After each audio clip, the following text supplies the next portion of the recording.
Local school leaders called them excessive and a waste of taxpayer dollars. And now a top Michigan official is responding to superintendents' complaints about what they have to report to the state.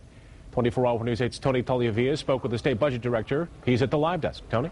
Brian, you remember we talked about this last week. Some Kent County superintendents were complaining about having to report things like the birth order of students and their families, the square footage of the building every student is in, and the educational attainment of staff like playground supervisors. Now, the superintendents said they understand the need for data about who's attending school, how well those students are doing, but said what the state requires is excessive. This week, we asked the state budget director why the state would want or need the kind of information school leaders are complaining about. None of this is information that we think we're trying to punish a school district or require superfluous information.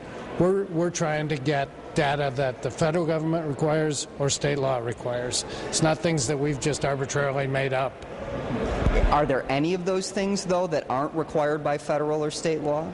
To the best of my knowledge, we're collecting data that's required for reporting purposes to the U.S. Department of Education or by state law.